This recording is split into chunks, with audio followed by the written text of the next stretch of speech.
بسم اللہ الرحمن الرحیم۔ السلام علیکم ناظرین، fourth pillar T V USA کے لیے میں ہوں بیورو چیف اسلام آباد مظہر اقبال۔ پاکستان میں آج 2 نومبر ہے اور دن ہے جمعرات کا۔ ناظرین، آپ کے علم میں ہے کہ پاکستان ان دنوں بہت سی ڈیولپمنٹس کو دیکھ رہا ہے، یعنی پاکستان میں بہت سی ڈیولپمنٹس ہو رہی ہیں۔ آج بھی خاصی ڈیولپمنٹس جو ہیں وہ دیکھنے میں آئی ہیں، اور سب سے بڑی ڈیولپمنٹ جو ہے وہ پاکستان میں عام انتخابات کے حوالے سے سامنے آئی ہے۔ سپریم کورٹ میں ایک کیس زیر سماعت ہے۔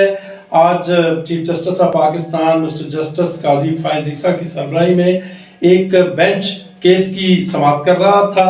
الیکشن کمیشن آف پاکستان کے وکیل بھی وہاں پیش ہوئے، اٹارنی جنرل آف پاکستان بھی پیش ہوئے، پاکستان تحریک انصاف کے وکیل سینیٹر علی ظفر اور جو پاکستان پیپلز پارٹی کے سینیٹر فاروق ایچ نائک ہیں، وہ بھی اس کیس میں موجود تھے اور انہوں نے اپنی بات کی، اپنے دلائل دیے۔ جو سمرائز اگر میں کروں تو سپریم کورٹ آف پاکستان کو الیکشن کمیشن آف پاکستان کی طرف سے آگاہ کیا گیا ہے، بتایا گیا ہے کہ پاکستان میں آئندہ عام انتخابات 11 فروری کو ہو سکتے ہیں۔ حتمی فیصلہ ابھی نہیں ہوا، لیکن الیکشن کمیشن آف پاکستان نے سپریم کورٹ آف پاکستان کو یہ بتایا ہے کہ پاکستان میں الیکشن 11 فروری 2024 کو ہو سکتے ہیں، یعنی الیکشن کمیشن آف پاکستان 11 فروری 2024 کو پاکستان میں انتخابات کرانے کے لیے تیار ہے۔ الیکشن کمیشن آف پاکستان کے وکیل کی یہ بات سن کر فوری طور پہ اس معاملے پر الیکشن کمیشن آف پاکستان جو ہے وہ صدر مملکت ڈاکٹر عارف الوی کے ساتھ ملاقات کرے۔ اٹارنی جنرل کو بھی صدر پاکستان کے ساتھ ملاقات کرنے کے لیے کہا گیا۔ یہ دونوں ملاقاتیں آج ہوئی ہیں، لیکن یہاں یہ بتانا ناظرین آپ کو ضروری ہے کہ ایک وہ وقت تھا کہ جب صدر مملکت نے خط لکھا تھا الیکشن کمیشن آف پاکستان کو کہ آئے آ کے میرے سے ملیں اور ہم الیکشن کی تاریخ کا اعلان کرتے ہیں اور الیکشن کی تاریخ کا فیصلہ کرتے ہیں۔ تو پتہ ہے آپ کو، ڈیفینیٹلی آپ کو یاد ہوگا کہ الیکشن کمیشن آف پاکستان نے یہ جواب دیا تھا کہ ہم صدر پاکستان سے ملاقات کرنے میں کوئی دلچسپی نہیں رکھتے، اس کی کوئی ضرورت نہیں ہے۔ اچھا، پھر پاکستان تحریک انصاف کے چیئرمین جناب عمران خان صاحب نے صدر ڈاکٹر عارف الوی صاحب سے کہا کہ وہ اپنے آئینی اختیارات کو استعمال کرتے ہوئے الیکشن کی تاریخ دے دیں، لیکن ہمت نہیں کی، جرأت نہیں کی ڈاکٹر عارف الوی صاحب نے، جو کہ صدر پاکستان ہے۔ کیوں نہیں کی؟ بعض لوگ کہتے ہیں کہ وہ کنفیوز تھے، بعض لوگوں کا خیال ہے کہ ڈاکٹر عارف الوی پہ اسٹیبلشمنٹ کا دباؤ تھا یا کچھ اور۔ ہر 2 صورتوں میں صدر مملکت ڈاکٹر عارف الوی نے پاکستان میں عام انتخابات کی تاریخ کا اعلان نہیں کیا تھا۔ آج سپریم کورٹ میں جب یہ سارا معاملہ سامنے آیا تو دوڑیں لگ گئیں ایک طرح سے۔ الیکشن کمیشن آف پاکستان یعنی chief election commissioner of Pakistan بھی پہنچ گئے، اٹارنی جنرل آف پاکستان بھی پہنچ گئے، اور ایسا لگ رہا ہے کہ کل سپریم کورٹ آف پاکستان کی طرف سے یہ حکم آ جائے گا کہ فائنل تاریخ جو الیکشن کی ہے وہ 11 فروری 2024 ہے۔ اب یہاں پہ ایک اور بڑا المیہ ہے۔ اچھی بات ہے، الیکشن کا ماحول بن رہا ہے، الیکشن کی تاریخ آ رہی ہے، لیکن ایک اور بڑا المیہ ہے۔ 25 کروڑ پاکستانی یہ سمجھ رہے ہیں کہ شاید یہ کوئی آئین کا تقاضا ہے جس کے مطابق الیکشن کرائے جا رہے ہیں، اور بہت ممکن ہے ان کی بات ٹھیک بھی ہو، لیکن یہ صرف آئین کا تقاضا نہیں ہے۔ الیکشن کے معاملے پر کم از کم 2 دفعہ تو آئین ٹوٹ چکا۔ سب سے پہلے جب پنجاب اور خیبر پختونخوا کی اسمبلیوں کے انتخابات ہونے تھے مقررہ مدت میں، تو سپریم کورٹ، اس وقت عمر صاحب Bandial supreme court of Pakistan کے چیف جسٹس تھے، وہ حکم بھی دے چکے، لیکن حکم پہ عمل درآمد نہیں ہونا تھا، سو نہیں ہوا۔ پھر اس کے بعد ایک دفعہ صدر مملکت ڈاکٹر عارف الوی نے الیکشن کرانے کے حوالے سے بات کی تھی، لیکن عمل نہیں ہونا تھا، سو نہیں ہوا۔ تو بادیوں نظر میں ہونا تو یہ چاہیے تھا کہ جو لوگ آئین توڑنے کے یا آئین کی خلاف ورزی کے مرتکب ہوئے ہیں ان کے خلاف آئین کے آرٹیکل 6 کے تحت کارروائی ہوتی، یا کوئی اور کارروائی آئین توڑنے کے حوالے سے ان کے خلاف ہوتی، تاکہ آئندہ کسی کو آئین سے گردانی کرنے کی یا آئین کو توڑنے کی جرت نہ ہوتی، لیکن ایسا کچھ بھی نہیں ہوا، ایسا کچھ بھی نہیں ہوا۔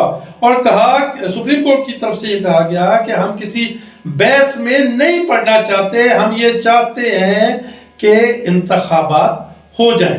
چلے خیر، ایک دفعہ پھر آئین شکنی صحیح، آئین شکنوں کو معافی صحیح۔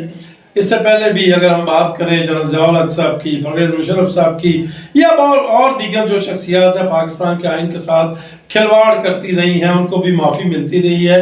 کبھی بھی کسی کو آئین توڑنے کی سزا جو ہے وہ نہیں مل سکی، اور نتیجہ یہ ہے کہ بار بار آئین ٹوٹتا رہا۔ خیر، سپریم کورٹ آف پاکستان بھی کہتی ہے کہ ہم کسی بحث میں نہیں پڑھنا چاہتے، تو چلے ہم بھی کسی بحث میں پڑے بغیر آگے بڑھتے ہیں اور یہ مان لیتے ہیں کہ 11 فروری 2024 کو پاکستان میں آئندہ انتخابات ہوں گے، اور لگ بھی ایسا رہا ہے کہ جس طرح میں نے آپ سے عرض کیا کہ انتخابات ہو جائیں گے۔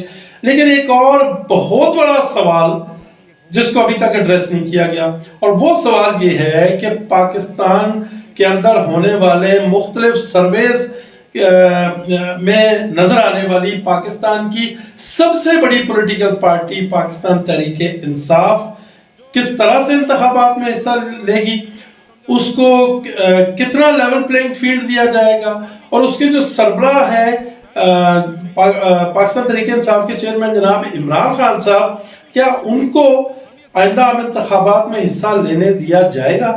اور اگر ان کو انتخابات میں حصہ لینے نہیں دیا جاتا تو جو انتخابی نتائج آتے ہیں، کیا پاکستان کے عوام اس کو قبول کر لیں گے؟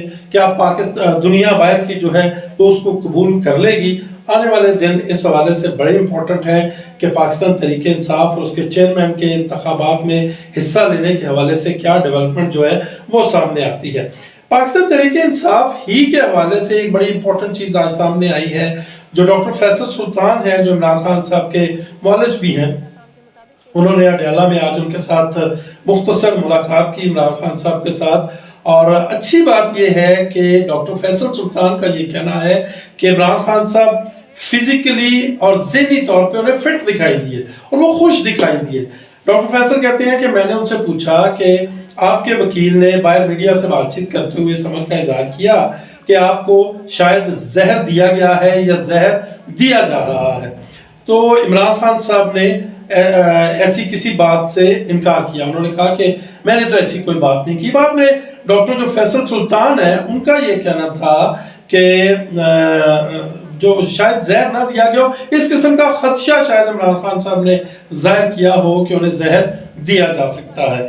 تو یہ ایک بڑی اچھی ڈیولپمنٹ تھی۔ اور اگر بات کریں پاکستان مسلم لیگ نون کی طرف سے، تو اسٹیبلشمنٹ سمیت ساری سرکاری مشینری کی سپورٹ ملنے کے باوجود ابھی تک پاکستان مسلم لیگ نون الیکشن لڑنے کے حوالے سے اپنے پیروں پر کھڑی نہیں ہو سکی۔ ہاں، منشور کمیٹی کا انہوں نے سربراہ بنا دیا سینیٹر عرفان صدیقی صاحب کو، اور ٹکٹوں کی درخواستیں بھی مانگ لی ہیں، لیکن ابھی اندر لڑائی چل رہی ہے، دونوں بھائیوں میں لڑائی چل رہی ہے، چچا بھتیجی میں لڑائی چل رہی ہے، اور جو امیدوار ہیں وہ ٹکٹ لینے میں کوئی غیر معمولی دلچسپی کا مظاہرہ نہیں کر رہے۔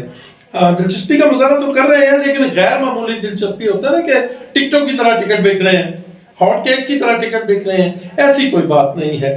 اور خیر کسی بھی پولیٹیکل پارٹی کی طرف سے ابھی تک اس قسم کی چیز بھی سامنے نہیں آئی، لیکن نواز شریف صاحب کے حوالے سے میں نے گزشتہ ولاگ میں بھی آپ کو بتایا تھا کہ وہ ان کا تعارف ہے کہ وہ اکثر اسٹیبلشمنٹ سے لڑ پڑتے ہیں اور حالات اسی طرف جا رہے ہیں۔ جو نواز شریف صاحب مانگ رہے ہیں اسٹیبلشمنٹ وہ دینے کی پوزیشن میں نہیں ہے، اور جتنا اسٹیبلشمنٹ دے سکتی ہے نواز شریف صاحب اس پہ راضی نہیں ہو رہے۔ اور واقفان حال کا یہ کہنا ہے کہ نواز شریف صاحب ایک دفعہ پھر بیرون ملک جو ہے وہ جا سکتے ہیں، لیکن اس حوالے سے ابھی حتمی طور پہ کوئی چیز سامنے نہیں آئی۔ آج کے حوالے سے میں آپ کو بتاؤں کہ پاکستان سمیت دنیا بھر میں 2 نومبر کو صحافیوں کے خلاف جرائم کے خاتمے کے دن کے طور پہ منایا جاتا ہے۔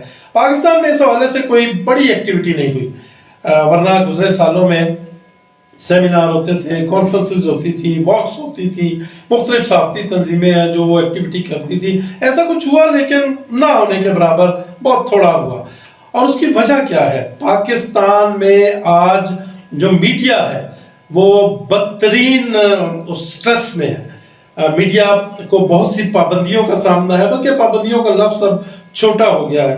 میرے تو پاؤں تلے سے زمین نکل گئی. گزشتہ رات میں ٹیلی ویژن پہ مشاہد حسین سید صاحب کا انٹرویو سن رہا تھا جو وہ حامد میر کو دے رہے تھے، اور مشاہد حسین سید صاحب کا کہنا تھا کہ میں نے 93 میں جرنلزم چھوڑ دیا تھا، اور ان کا کہنا ہے کہ اس سے پہلے جنرل ضیاء الحق جو کہ پاکستان میں جنہوں نے مارشل لا لگایا تھا، بڑا سخت مارشل لا تھا، اور ان کا کہنا تھا کہ میں مسلم اخبار کا ایڈیٹر ہوا کرتا تھا، اور ہم جنرل ضیاء الحق کی پالیسیز پہ تنقید بھی کیا کرتے تھے، ان کے خلاف بھی بات کیا کرتے تھے، ان کے موقف کو نگیٹ بھی کیا کرتے تھے، لیکن ہم کھلے عام پھرا کرتے تھے.